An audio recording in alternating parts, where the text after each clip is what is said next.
all the time. Like, I never am not singing with autotune. You know, unless I'm like doing karaoke, which I actively don't do for this reason. It's like I'm pretty like out because my ear is so used to leaning in. But if you're doing karaoke, you're not. You're just perfectly in. Yeah, amazing. No, I just wouldn't do it. Well, that's why I only do rap at karaoke. It's so confusing sometimes being a girl, especially being a girl in LA, where everybody looks so fucking good all the time. You want me down on earth. We all know I sing with autotune, right? Why? You can watch me pull up on your body like it's someone take my chocolate. I need you to fucking help me with this one. I love autotune, so fuck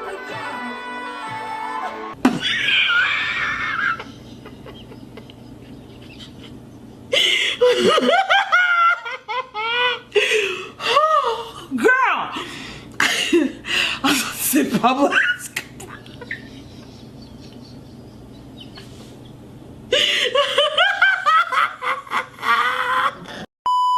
What is up, guys, and welcome back to my channel, or welcome to my channel if you guys are new. Hi, it's Keisha. Nice to meet you all. Get in here because you've got quite a bit to go on into. Guys, I'm not gonna lie, it's flipping hot here in London. It's like, what, 30 degrees? It's 7 p.m. It's like 30 degrees. I'm sweating. Don't ask me, babes, like, what's your skincare routine? You're glowing. Nah, babe, it ain't. I think it might just be sweat. So I really want to go ahead and get on into something. Oh wait, I just want to preface. I want to go ahead and preface that, like, when I say 30 degrees, I know that Americans do Celsius, y'all do Fahrenheit. Because I'll be watching some people and they're like, it's 90 degrees outside. 90? Babes, I would be dead. So just want to let you guys know, we're measuring, you measure. Oh, okay, cool. Guys, so let's go ahead and talk about Charli Xcx. There's been this like discourse, and it's not like a new conversation, but whenever I see Charli Xcx on my For You page or a video of her goes viral on Twitter, the comment section usually goes like this. There's people loving it. There's people being confused by what's going on. People even saying stuff like, what is that sound? She's not even singing. Why is this just so, like, why is there so much auto-tune, right? That's typically how it goes. Now, let me know whether you are a fan of Charli Xcx or if you don't get the hype and you're not feeling how often auto-tune is used in her performances, okay? Now, you're not gonna like everyone, that's completely fine, but you guys make it seem like all the songs you hear on the radio or all the songs you have streamed do not have auto-tune. Can you keep up? Like, some of you guys are just hella slow, and I don't even know if I have time, like too much time today, to go ahead and educate. But you know what? I feel as though this makes for a very interesting conversation, because when I was younger, and by younger I mean like 11, 12, I would... As much as I loved why am I saying 11, 12? I mean even younger than that. Like, I loved T-Pain so much. Till this day I still love T-Pain. He's actually a very good vocalist, even if you take out the auto-tune. Because I think when you think of an artist, let's be honest, dependent on auto-tune, a lot of their performances being auto-tune, like heavy auto-tune, by the way, especially in these performances like the T-Pains, okay? You often think, okay, maybe they're not the strongest vocalists, and they are heavily reliant on buttons to press in the studio, right? And at the end of the day, if you do something and you do it well and you are selling, babes, I ain't got nothing to say. I have no chat for you. I feel like the whole conversation of talking about Charli Xcx and saying that she's not a good performer, first and foremost, she is. The endurance to do what it is that she's doing on stage. Now, is she popping and locking it and bringing out full choreography? Not necessarily, no, but she's like she has her own vibe. And I feel like Charli Xcx makes rave party music, but you have to remember, it is hyperpop. How are you gonna go and be disappointed that a hyperpop artist is using auto-tune? Like, what's not clicking? Like, is it not clicking to you that I'm standing on business? Like, some of you guys are just so slow and you want to complain and nitpick at everything. I promise you, you don't have the same chest that you come and fix to say all these things about Charli X. You don't say it about the Travis Scotts. Straight up. And I'm like, when he says that in live performances, I'm like, girl, that don't even sound... You don't have anything to say. Or Playboy Carti, where you can't actually really hear their vocals, you're hearing auto-tune or Quavo. Do you remember when Migos were a thing? I will never forget this particular performance, okay, that had gone viral years ago. That microphone had auto-tune on it. Quavo sounded like a flipping robot. I'm like, but if it works, it works. I have no reason to complain, because if someone is doing it, Sure, maybe they're not the strongest vocalist, but they offer something. There is still an audience for that. So the fact that people don't keep the same energy for Charli XCX and start to critique her outfits now, and what is she wearing on stage? Why is she doing all this? Why is she constantly doing this with her head? Because she wants to. Why are you constantly nitpicking? Because you choose to, right? I wanted to go ahead and talk a little bit about the genre of hyperpop. I really do miss Lady Gaga's hyperpop era. I feel like for me, I don't know, hyperpop to me is something that I've had to revisit recently just because I forgot how much I love it. Like, I forget it so much. I feel like Madonna had done the whole hyperpop thing. I think for me, it's just like feel good fun music. It's not everyday ballads, you know? I love real singers. What's that Whitney Houston meme? I listen to real singers. Yup, I do. And big up the ones who literally got pipes and vocals for days, God-given talent, like, mwah, chef's kiss to those, yeah? But I'm not actively everyday listening to Adele. Hello? How are you? Like, no. If you are expecting Charli XCX to be an Adele and offer vocals on vocals on vocals, she's told you several times, baby, the vocals just ain't... She offers something, and this is why I like Charli XCX, because she stays in her lane. But it's not even... She's been in the industry for such a long time. It's worked for her at times. She's gotten the hits, and the other times it's like the world kind of felt quiet and wasn't tuning into Charli XCX. So she comes out, Brat album comes out, it is everywhere. I even had the Brat phone case a year ago, okay? I love to play the Brat album when I'm on the treadmill. I'm just living that life on Dutch. Do I take lyrics that she's saying seriously? No, like, respectfully, no, I don't. I think she's a cutesy, she makes cutesy material, rave music, club music, good time music. If you want to get high, drunk, all of that, okay? If you want ballads, go to an opera house, go and see your faves perform, and stop talking. Like, I just have to be so real. Like, yes, I have opinions on a lot of things, but even me, who has a commentary channel, who makes money from doing this, even I don't fix my mouth to come and just critique everything and always have a problem with everything. It's like, bro, you're like, there's so many artists who can give you what you're looking for. If you want a full-on ballad, if you don't want someone moving mad on stage, go and see Adele. Like,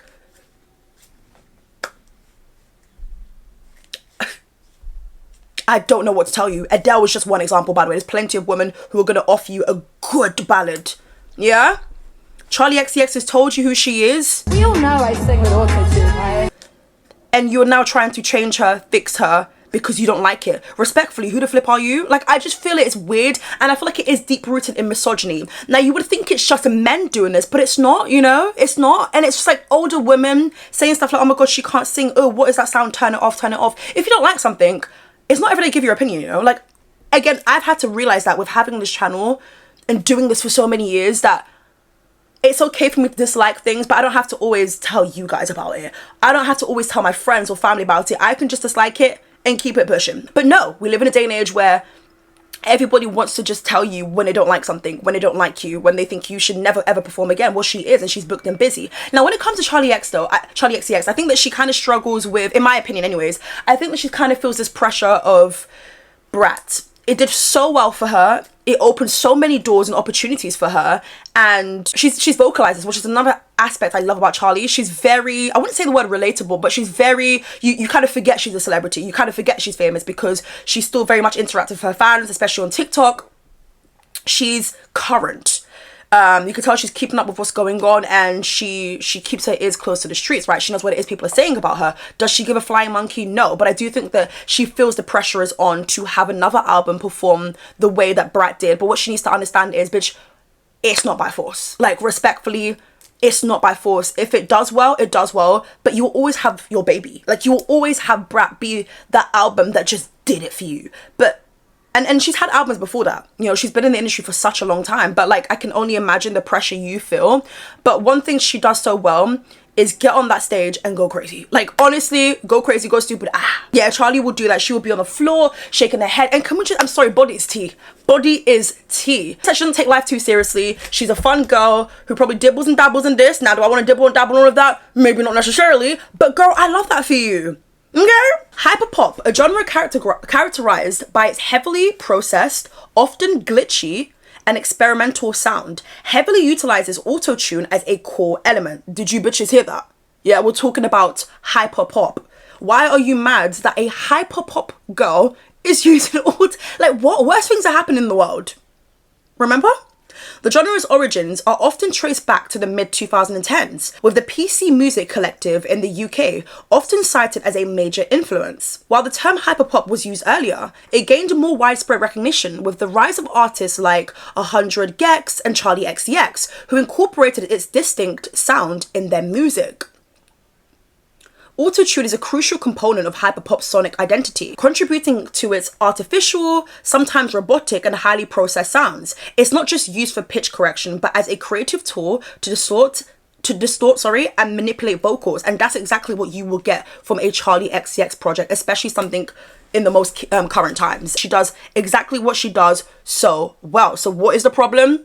You let me know. It is deep-rooted misogyny. You would never have this chat for a rapper or a male vocalist who decides to use autotune, because there's plenty of them out there, especially the rappers, like I've mentioned, like even the Yeats. Like, these people are hella popular, and rightfully so. They all make good music, they offer something, but when it's a woman, you guys think, oh my god, she's useless, she can't sing, so why is she here? Times are changing, you know? Like, there was a time where everything, and it sounds like it's backhanded, but it's actually not. So take it how you want to take it, but I'm telling you straight up that, like, it's not meant to be interpreted differently, but okay. There was a time in the 80s, 90s where, especially heavy on 90s, where the songs that would chart were typically the ones where they were singing their life out. They were standing in that rain. They were singing to, baby, let me love you. Is that 90s or early 2000s? Either way, you get what I mean. On the charts now, you hear all sorts. On the radio, you hear all sorts. Don't be playing dumb. Charli XCX never told you that she was giving vocalista. You did that. You did that. The first time I heard her it was either Fancy or the Fault in Our Stars soundtrack, where it just sounds like a girl who's just having fun in the booth, but it's not giving vocalista, and that's okay. I get my vocalistas. Well, Whitney Houston's not with us anymore. Rest in peace, Queen. That is mother. I get my vocals from listening to a Whitney Houston song and Mariah Carey and Ariana Grande. I don't know. There's plenty of other artists, yeah? Am I now going to come and take my earpods, put it in my ears and listen to a Charli XCX song if I want a song that's about, like, heartbreak and just, like, going to make me slide down the wall and cry? Be so for real. She's told you what she does. Now you want to come and change her. This is what the internet does, you know? You like something today and then you hate it tomorrow. Or something's popular and you just find something to critique. Charli XCX has responded to critiques of her Sunday's headlining set at Glastonbury. Congratulations to her, by the way. Glastonbury just seems like an experience. Like, I feel like it's such a big I made it moment, right? Like, Glastonbury is like, what, 200,000 people? Insane. I don't know what it is about festivals. It scares me. I don't, like... It's hot, it's sticky, don't touch my body. Do you know what I mean? Like, people just sticky. Like, even me, I'm sweaty right now. Imagine going to a festival, yeah? It's summer, and there's bodies on bodies on bodies. Like, oh, my hair touching the back of me right now is giving me the ick because it's just so sweaty. But people love a good festival, and rightfully so. It looks fun, does it? Does it? She was crawling on stage, she was shaking her hair. In a series of tweets shared yesterday, the British star called criticism of her set, which also streamed live on BBC iPlayer, super fascinating. The idea that singing with deliberate autotune makes you a fraud, or that not having a traditional band suddenly means you must not be a real artist, is like the most boring take ever, she wrote. And I agree. The other stage set saw Charli perform multiple tracks off her 2024 album Brat, including Von Dutch, Girl, I love that song, Girl, it's so confusing sometimes to be a... Sometimes I think you... Like, do you know what I mean? I ain't taking that lyrics like too seriously, bitch, I'm just vibing. Some of you guys don't know how to catch a vibe, and you're boring. Yep, someone needs to say it. Some of you bitches are too serious, you take life too seriously, it's a different time. Keep up. Ultimately, Charli concluded that she enjoys the discourse around her work, writing, "The best art is divisive and confrontational and often evolves into truly interesting culture rather than being like kind of okay, easily understood and sort of forgettable." really enjoying these boomer vibe comments on my Glastonbury performance. It's super fascinating to me. I don't know, I think that sounds like sarcasm to me, to be honest. Like, I'm gonna be real with you. I don't think Charli Xcx gives a flying monkey. Like, she will give in just enough, but not to put where you guys think you ate that one down. Do you know what I mean? Now, one thing I will say though, Charli Xcx has been teasing that this is the end of an era, but baby girl, how many times are you gonna keep telling us, like, gone but never forgotten? Baby, you don't have to go. Like, I mean, she says stuff like bright is forever. I'm not gonna lie, Charli Xcx is very dramatic. Like, do you know what? I kind of live for someone who just can't let go of something. Oh my god, that sounds toxic. I don't mean relationship or anything like that. I mean, like, you know when something's done so well for you, like an era, right? But then again, I feel like that's kind of rooted in fear, and it goes back to my point of, like, maybe she feels like she can't embody this again. But I'm gonna be real with you, Charli Xcx, you can. Like, let's be so for real. It's not like it's deep, heartfelt. Like, you can easily... Do I need you to name it Brat 2.0? Absolutely not. But could you go ahead and change the color and maybe go from like a neon green to like a hot pink? Bitch, I don't even know, okay? I'm not even like creative in that way. You have a team, girl. Like, you can easily give us something that isn't Brat and people will still be okay, because what people want to do is turn the flip up and shake their heads and be high on something. You know? That's what people want to do with your music. So you just keep on doing that. And I love that. I love the sarcasm. I also love that I don't really give a F kind of vibe, because that's the energy you kind of need to come with nowadays. People just chat-ish about everything. And it's like, babes, what are you doing with your life? Like, how dare you fix your cheek to come and tell me about myself? Like, what? If you don't like something, then don't like it. Now, look, I'm not going to lie, though. Someone my parents' age probably is listening to this and thinking, whoa. But there were people like this in the 80s too. Yeah? Everything mass-produced. Everything auto-tuned down. Yeah? This is nothing new. It's nothing new. I think you just see a hot girl on stage owning it, doing whatever the flip that she wants to do, and it not being the conventional pop girl. And that offends a lot of people. And another thing about Charli Xcx is she looks very confident on stage. Now, is she like strutting and giving like model pose? No, but you can be confident in the way that you perform and take over a stage. Again, is she popping it and locking it? Crisscross, step aside, shuffle. She's not doing all of that. She ain't doing all of that, okay? But she's giving you something different. And there's a reason why she's booked and busy, and there's a reason why she packs out a lot of these shows. So what do you mean? Like, it's mad to me how you will hear hyperpop and you wouldn't think autotune. That's the first thing that comes to me. I think echoes, autotune. I think of distortion and mess. A chaotic mess that's also quite excellent in its own way. And genius if done well. So, I don't know, Charli Xcx, girl, I'm excited to see what comes next from you. And I'm excited because she just knows how to catch a vibe. But it's nothing too deep or intense. And that's what people are kind of like shickety shook or confused by. Okay, so yeah, guys, that's my thoughts and opinions. I would love to know what you guys think down below in the comment section. Do you guys listen to Charli Xcx? Do you like, have you gone to see her live? Like, what's that giving? Because I know a lot of people who see her and say the show is lit, there's alcohol being poured everywhere. That's not my cup of tea. That is not my, don't pour no goddamn alcohol on me, bitch. You know, time and place. And you chose to do it on my birthday. But yeah, let me know. Are you here for Charli Xcx, or do you think it's god awful? Okay, all opinions are necessary. And yeah, I'll catch you guys real soon for a brand new video. Bye.